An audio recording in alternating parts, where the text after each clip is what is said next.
Normally at classical concerts, you have to be absolutely silent.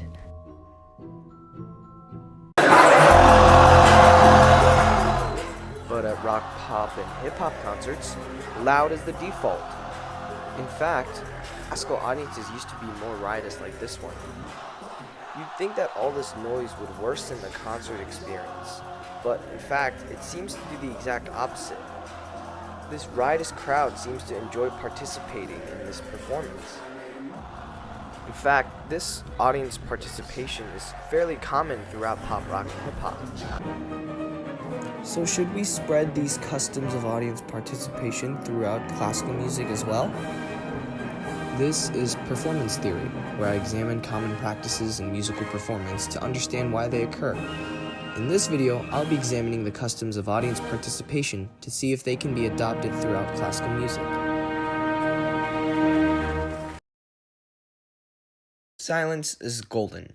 When the audience is silent, everyone's focus shifts to the music, making the experience more akin to the individualistic experience of listening to music alone. But the difference is now you get to experience the dynamics of live music. However, it wasn't always like this. Kenneth Hamilton's book, After the Golden Age, details the lively, riotous crowd in the 19th century as they applauded during a piece and even clapped between movements of a piece, which now is a sacrilegious act. In fact, silence was their way of showing displeasure. Then, everything changed as the 1% attacked.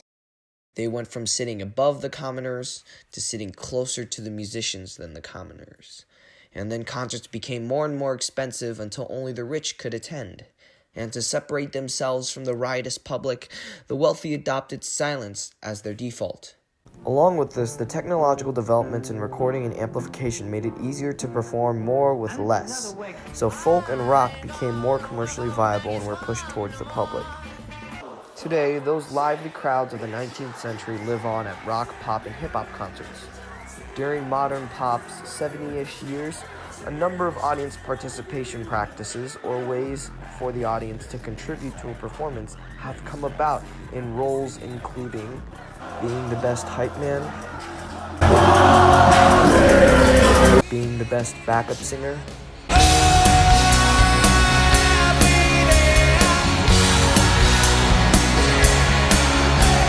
being the loudest percussionist,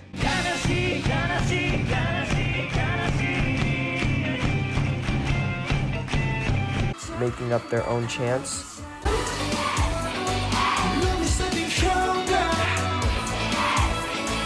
responding to an MC or master of crowds,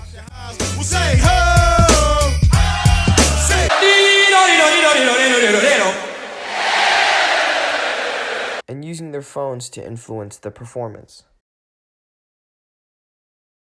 The audience doesn't participate just to show their approval of a performance.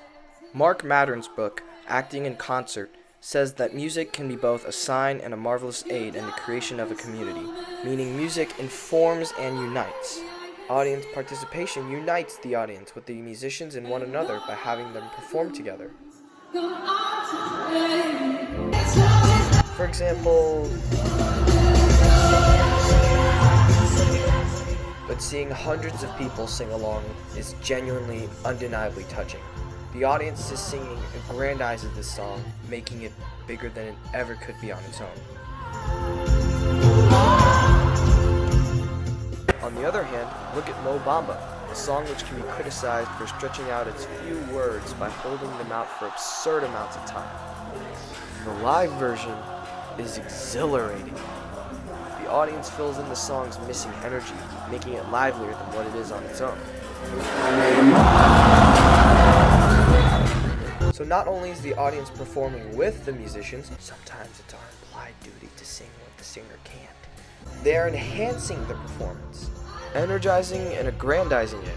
Musicians should and do encourage the audience to participate. They know better than anyone how much fun it is to play music. Otherwise, they wouldn't be performing. So why shouldn't we be doing these things at classical concerts?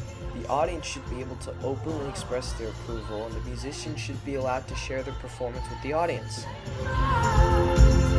It's more democratic.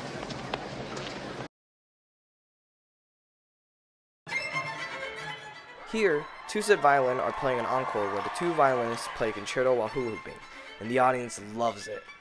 Granted, this is an encore. The real concert's already over, so they're just having fun. Not every musician has to do this. They don't have to be rock stars or make fools of themselves depending on how you look at it. This isn't even the only example of audience participation in classical music. During Radetzky's March, it's tradition to clap along.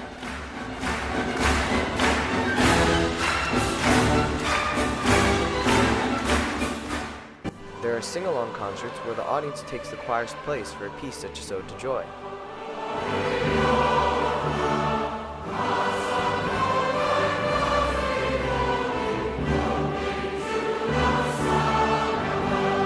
And my favorite, while pop, rock, and hip-hop have audience cast votes or flash to their phone lights to make cool effects. Dial Tones is a concert that uses the audience's ringtones to create an hour-long performance. In terms of audience participation through their phones, classical music has definitely outdone popular music.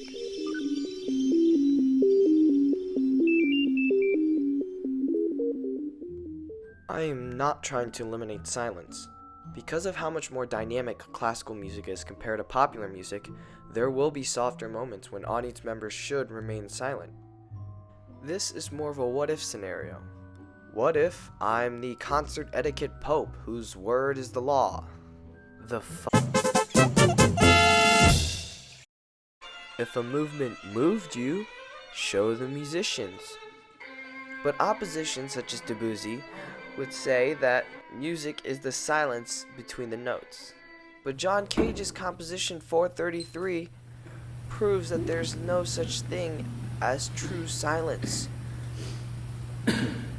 So, as the philosopher Jagger once said, you can't always get what you want. But really, in our noisy lives, having a setting where silence is the default, that's not the library, is nice.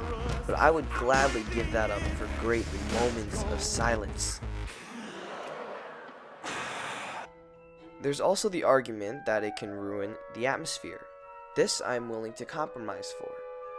Following a slow, quiet finish, we should let the volume remain low. Following an exciting, energetic, boisterous climax, we should be allowed to applaud. So, really, it's thou can clap between exciting moments of a piece.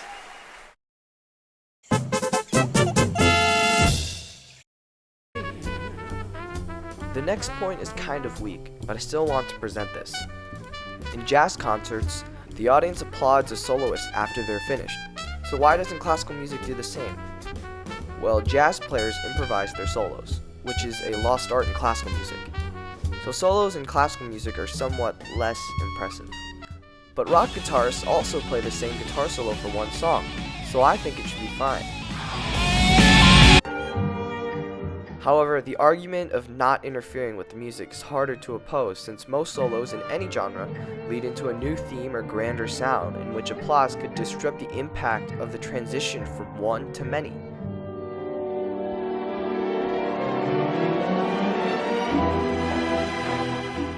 This problem applies less to rock since they use less instruments. I don't have any counter to this. The only other reason I think we should be able to clap for solos is simply because cadenzas and concertos exist. One, a moment where an entire piece stops to let one musician solo in whatever way they choose. And the other, entire pieces dedicated to making one instrument, one soloist, look good. These are begging to be showered in applause throughout their performance.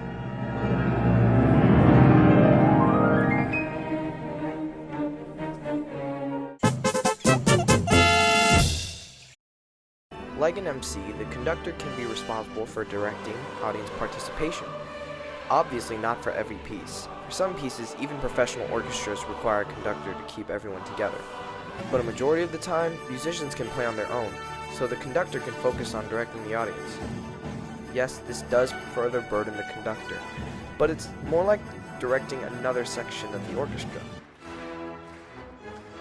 The conductor's job is to make their vision of the piece a reality. And if their vision includes the audience, then they will make it happen.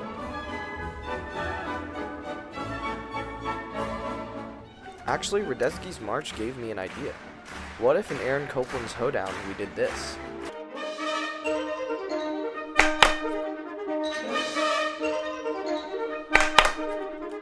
I think it's fun, but I don't know. What do you guys think?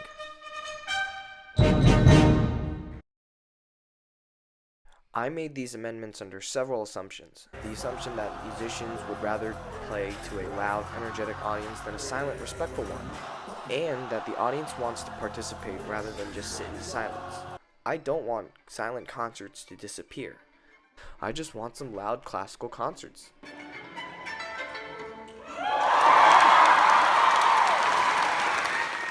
I also didn't really dive into some of the side effects of audience participation. Since audience participation requires the music to be loud enough for the audience to hear the music over themselves, and requires the musicians to be flexible enough to read the room and change the music appropriately, the musicians will have to be further amplified and get used to improvising. But I think it's worth the additional work. Music is able to get a bunch of people to agree on things. Do you know how hard that is?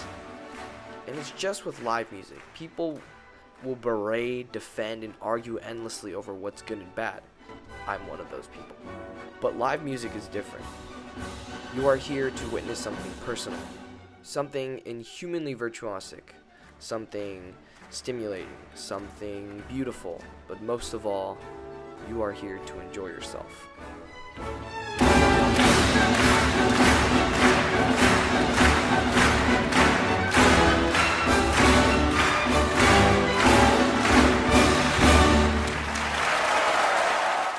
Everybody clap your hands.